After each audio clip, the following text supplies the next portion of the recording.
family, and welcome back to the Explore the Extraordinary podcast. My name is Betty Guadagno, and today I am joined by my dear friend, Rae. And Rae is a holistic health practitioner. She's a peer advocate, and I'm really excited to have you on the podcast today. When I met Rae, we met in a spiritual community together, and we have such parallels in our spiritual journey. And I never thought that I would ever find someone who had so many similarities to me, because of course I think that I'm so unique in my human experience. And then I found somebody who had so many mirrored experiences to me. It was too divine to not connect. And anyway, I'm gonna toss it over to Rae so that you can share your experience. And I'm so grateful for your willingness to serve the community. Thanks.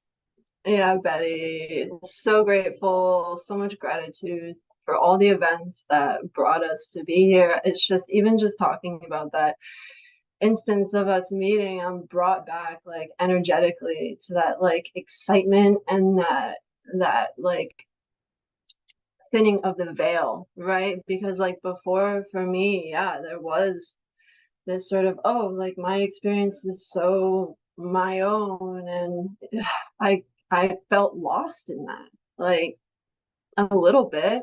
And it was such a beautiful like breaking open to experience, and you're such a joyous, like receptive person too, so like to have that dialogue and that experience was awesome. So yeah, there's been this cumulation of things that have brought me to where I am today. And that is just one little snippet of the magic behind it all.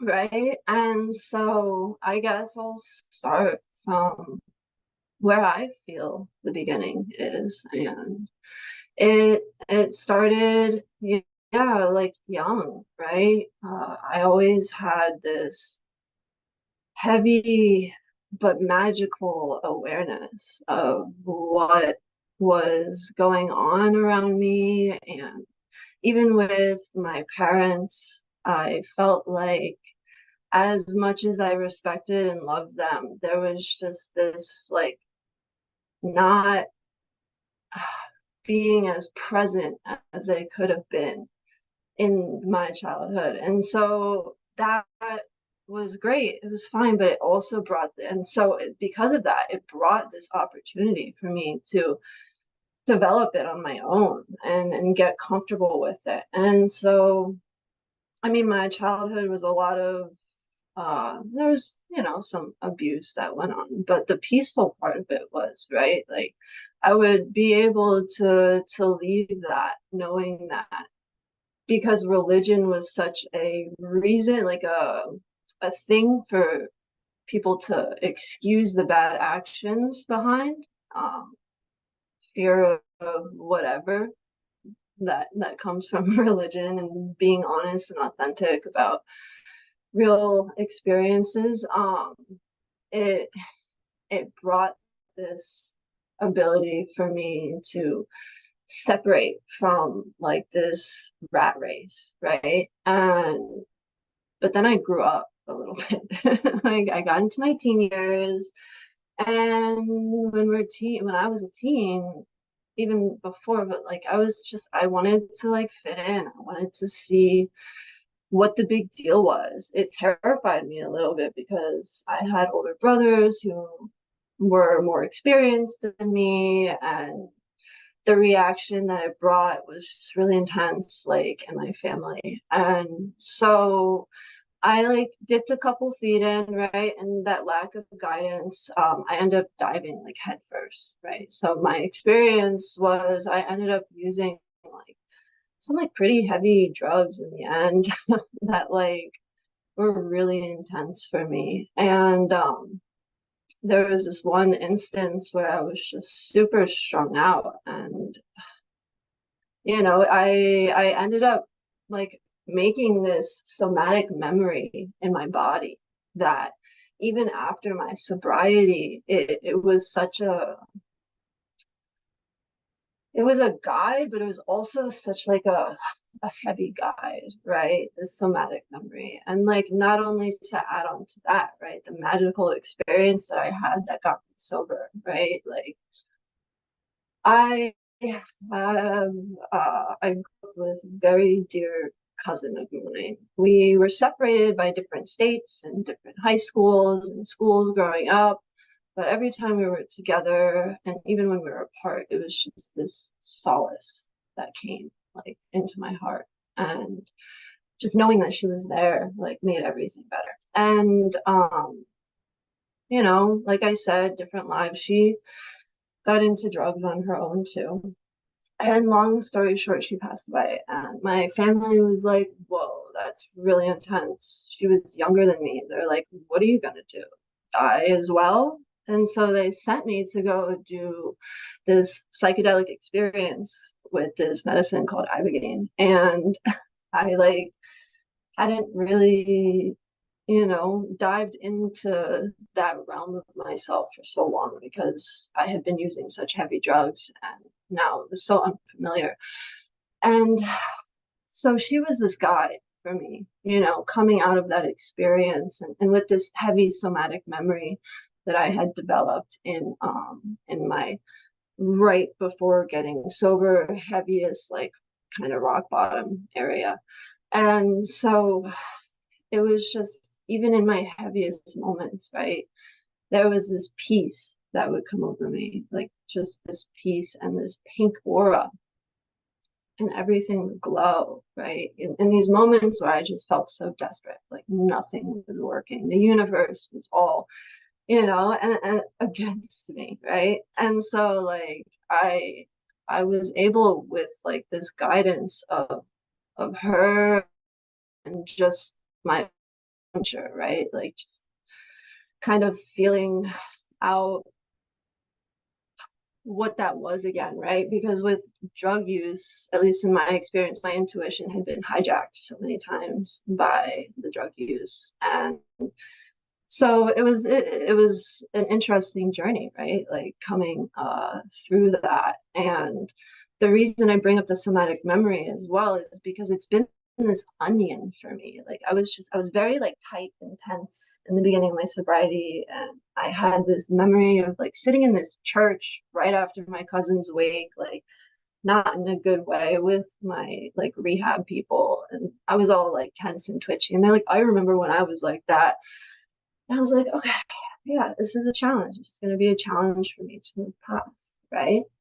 And so it was this like fire within me, and this onion kept unlocking, right? And every time this onion would unlock or unravel or unpeel, right? It was as if this like angst and like this anger was like being like melted away, right? And all of the people that I met along the way were such guides to me in believing that this process was something that could be done, right? For the experience that, you know, we've had, right, that we've shared of right, like people not respecting my space and essentially, you know, creating a break in my ability to ground for years in that sobriety as well. My point is like through all of those experiences, as bizarre and weird and like kind of out of body, right? Like as they were, they loosened myself from this like, oh, the world is happening to me. It's like, no, like this is my soul mission. I'm finding things out from these people, like, and feeling these things from these people, because deep down, like I'd experienced these terrible things and then I'd let it go, and like I'd have this major like somatic release. And it was just bizarre because I'd be so angry during it, and I'd you know, and then like all of a sudden it was just gone. And I was like, was this really meant to happen? Right? um for me personally, right? And I believe it could have been a little easier. I could have suffered a little less, but whatever. um, but yeah, so it's just been this amazing thing. I mean, even in the times before I was able to peel the onion, right? When I gave up on living in my use, right? I tried passing twice. And one time I left my body, right? And I saw myself laying on the bed and I was like, oh wow, I'm dying. I was like, this is real. This is really real. And I was like, I'm not ready for this. I'm not done, you know? And I didn't know what it was because 5 minutes before I was completely done, you know? But it was just this feeling. And then, you know, that universal thing happens. My brother happened to slam my door into my room, walking into my room, and I shot back into my body. And I ended up in the hospital that day. So my life was in that way. And then another time I, you know, ate a bottle of sleeping pills and shot a bundle of dope and woke up 2 days later in my own like self. And like it's just bizarre, right? Like what are these things meant to teach us, right? And so my story, as weird and bizarre as it can be, right, I believe we all have this soul mission, right? And it's this veil can be as thick or as thin as we want, right? And I can like adhere as much to as what I thought life would be for me, and every differentiation from that could be so painful, or I could just surrender and view this as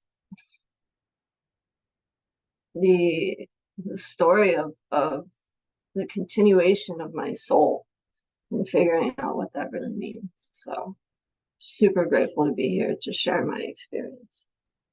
Wow, thank you so much. I mean, I know a bit about you already, and so there's a couple of things that I think I would like to introduce to our community a little bit. But there was a couple of things that you said that I wrote down, and one of the main ones is finding soul lessons in pain. Finding a lesson in discomfort. Now that's a practice. That doesn't just like come to us automatically, right? That's something that we have to actually consciously make the decision to do.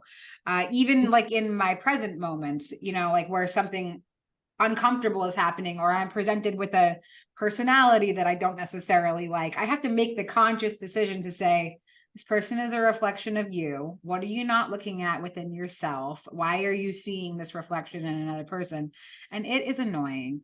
But okay, so you talked about somatic release as well. And I think something that comes up when I get to talk to somebody who has such like a richly contrasted experience is about, do you think that we have to go through pain in order to come into spiritual awareness? Let's say that you're a person who's just having kind of a regular life, and you don't have to deal with addiction or grief or depravity or like whatever, you know, the other kind of contrasted experiences are. What do you say to somebody like that's not ever going to experience that deep dark contrast? How do they get to a place of spiritual acceptance? Um, yeah, it's just about like the soul's mission in this lifetime, right? Like I've witnessed those people before on my path, right? And it it's interesting to me at points, right? There's this comparison all the time. It can be, I've seen people almost make it like things that weren't, I don't know, actually, like I don't think people have to go through pain. To answer your question, I don't think people have to go through pain to be able to experience spiritual wellness or spiritual yeah, like whatever it is, enlightenment. So yeah, I mean, I sit with a medicine called Kambo, and so it's kind of like that. I feel like has been a really great platform for me to be able to get comfortable with the discomfort and find the healing behind it. Because quite literally, the medicine is like a physical medicine that makes one feel a little like quite uncomfortable, depending on the person. And it's, you know, only 20 minutes long, but it removes a lot of toxins from the body, a lot of old bile and old thought patterns and old energy. And there's a lot of scientific studies that, you know, big pharma is trying to get their hands on this, but they can't because it's nature's medicine. And anyway, it's definitely a practice. No, people don't have to suffer. No. Yeah. So you kind of touched on the aspect of your life that I'm aware of that I think would be beneficial for our communities, maybe to learn a little bit about, and that's your journey with different medicines in your soul healing process that you've gone through. And yeah, I just want to give you maybe a little bit of space to share, like you have so much knowledge around it, and I think that this is a nice opportunity to share about it. Yeah, definitely. Thank you. Thank you for that. You know, I mean, I'm not indigenous. I don't really have like the complete right to, like, you know, talk on this, but I will speak on my experience, right? Because I'm allowed to speak about my experience. I do believe that. So yeah, I came to the medicines, the Aboga, the Ibogaine specifically. There is a difference. One of them is like a synthesized version of the plant Aboga, that's Ibogaine, and that's what they gave to me in the hospital. It's just this very unassuming pill.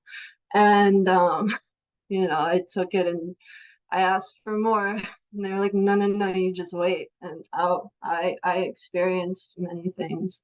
It's 36 hours about, you know, like intensive stuff, and then like 48 hours just in whole of just being in the space. And what it is it is marketed in places where it's legal, as an addiction interrupter. It's not for everybody. There's definitely contraindications within the health, like the physical realm. So it's, if anybody does want to seek it out, make sure it's a clinic that, you know, does those checks before one goes in. It's a heavy medicine.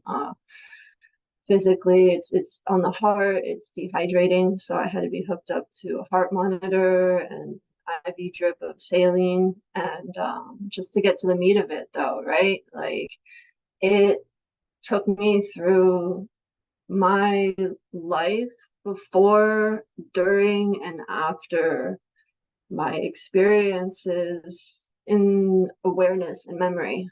And it also brought me to just a lot of knowledge about the universe. There's other medicines like ayahuasca that maybe people know a little bit more about, are a little bit more mainstream these days. And it's known as the grandmother. So Aboga is known as the stern father.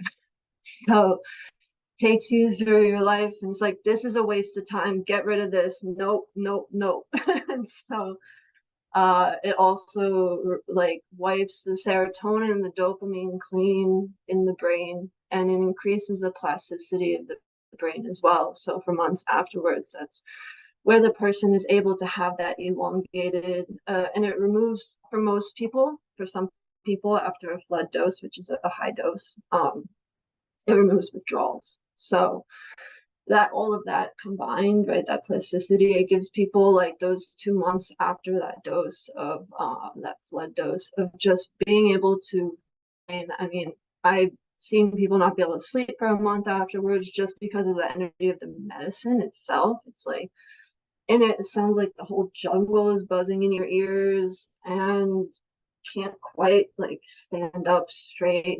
I was lying down for the whole thing in another dimension. So that was a really helpful one. And the one that they took us to afterwards was the 5-MeO, or also known as bufo. The naturally occurring comes from the bufo olivaris toad. It's out in the desert, in the Sahara Desert, and it's not really highly encouraged for people to go out and find this medicine themselves because the toads are very sensitive and they're endangered. There's a synthetic version called 5-MeO, and being in this clinical setting, they gave us all, synthetic versions. So I took the ibogaine and the 5-MeO, and it was seeing the universe, and then on the in the outside, and then seeing the universe was the ibogaine, and then seeing the universe within was the 5-MeO, and experiencing all of the different communities and ecosystems within my own body, not only on a biological level, but like on a spiritual level too. And it just like blew that out of the water for me. Kambo, these two are psychedelic. Kambo is not a psychedelic medicine. It is a physical medicine. And that came into my awareness like less than a month after that, like a couple weeks after the two experiences I just spoke about. And in addiction, God bless somebody who doesn't experience withdrawal and addiction, but I would say 90% of my addiction was in withdrawal. And so there was a lot of vomiting, a lot of sweating, a lot of diarrhea, just the worst possible experience one could have physically.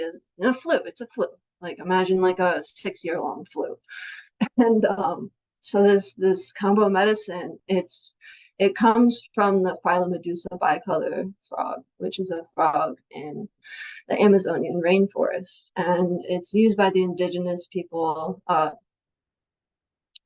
want to backtrack and talk about Aboga's indigenous root, but now I'm on the Kambo, so I'll just focus. It's used. It was brought to the tribes people's attention through the ayahuasca. The lore behind it, the story behind it is Chief Kampu had a village, a community that was very sick, and he was trying to heal them. Nothing he could finish, nothing he could figure out was working. And he drank the ayahuasca with intention to find an answer to heal his village. And she showed him the frog and how to apply it. And then they started applying it, and then the Western people started hearing about it. Peter Gorman was the first one to bring it up in the 1950s, 60s or so. And there's been a lot of healing for people. It brings on a beautiful sense of clarity.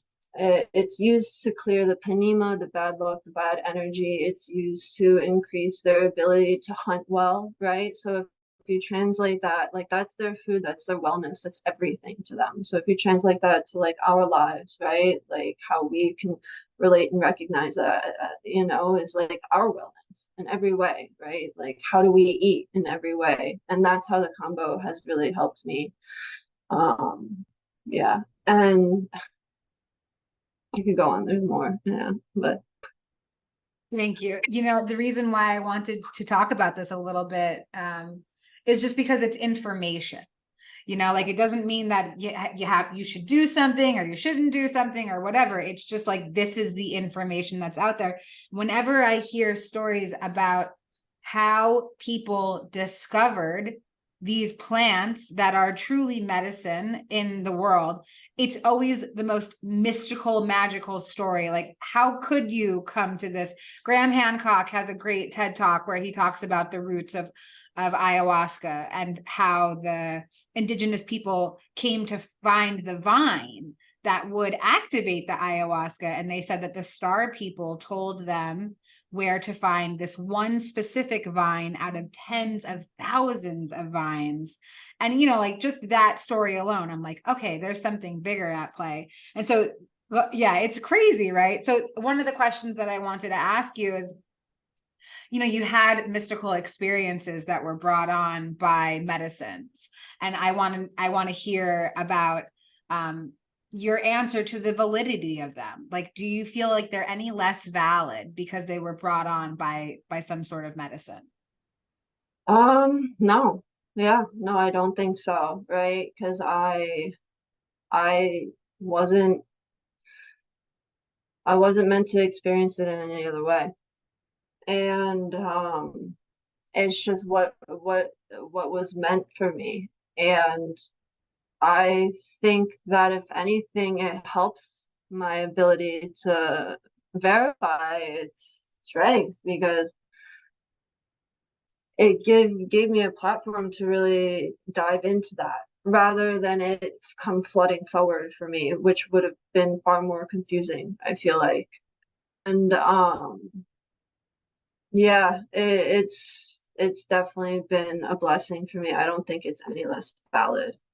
Yeah, I love that. because Yeah, yeah. thank you for that reflection. I mean, because it's definitely something that comes up. You know, people say like, "Oh, well, it's drugs," or even when it comes to near-death experiences, you always get a lot of naysayers that like, "Oh, well, the brain is dying, and so that's just what happens when the brain dies."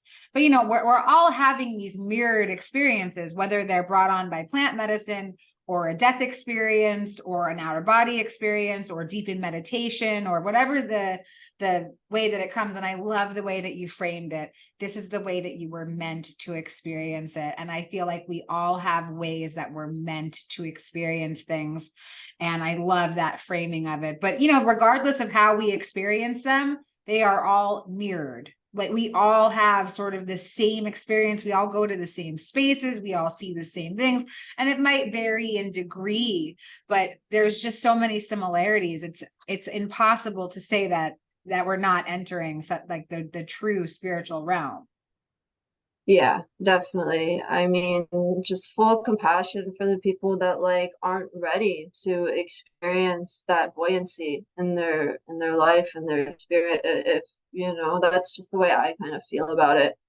And it's like, okay, right, like I wish you the best of luck in finding that in your own way, because yeah, it's an important time, I feel like, in the world. And it's been an interesting like experience for me over the past 7 years, kind of watching this earth that we all live on go through so much, and people really start to realize what's happening. And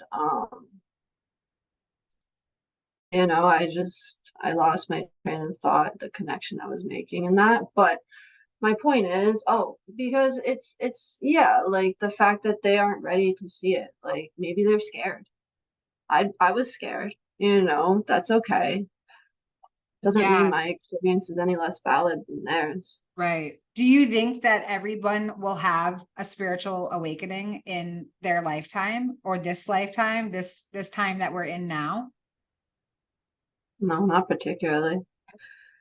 So I want to, you brought something up that is something else that I'd kind of like to hear you talk about because I know a couple of the things that you're passionate about, but I would love to hear about your relationship with nature as your spiritual process has unfolded. Definitely. One of my favorite things to think about was in the beginning of my sobriety, I was all over the place, you know, just physically on that day. I had my headphones in, I was sweating, I was doing farm work, and we were supposed to be taking weeds out of the ground or something, and I had a wheelbarrow. And so I was rushing around, and I rushed over this little beet plant. And mind you, I had no idea, right, that I was rushing over this beet plant. Had my music on, I was sweating, I was hot. It's Southern California, right? But I heard this energy. I felt this energy, like this like cry out.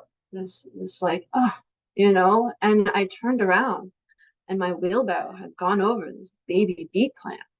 And I was just like floored, because I'm telling you, my lack of groundedness and awareness in that moment was so intense. And to be brought back by something that I had no ability to hear, you know, um, it really like struck this chord in me where it was like, okay, like this is real, right? And even before I got sober, right, like I was blessed to have a family that moved from Queens, New York to suburbia when I was 2 years old. And so I always had a yard. And amid the times of like my family fighting or whatever was going on at my home, I could just go outside and watch the moss on the rocks flow as the river went over it. It was a tiny stream, not a river. But that right there, just that fluidity, that passing, right? And even in the moments like in my sobriety, in my spiritual journey, however we say, right? Like where just that connection to nature. There's this one experience, right, where it was that day, Betty, that we didn't experience it together, but we experienced the same thing. It was that day. And I got dosed on like 10 hits of LSD against my consent, and I was out of my head. Just was not ready for that. And everything felt like it was falling apart, right? My whole everything. But there was the sunrise or the sunset, I forget it once. Time is non-existent at that point. So, but I just remember watching the sunrise and the sunset, and I was sitting on this chair, this hiking chair, right? It folds out, it's comfy, you can kind of sit sideways on it. And I had my hand on the ground, and I was just watching the sun set, whatever, and thinking, wow, like, because my cousin was in the ground at that point. I was like, like, she's in here. Even though she's not literally underneath, like, where I'm sitting, like, she's in here. And, like, the earth is in here, and all this love is in here, right? And, like, the sun is right here. And that's all that matters.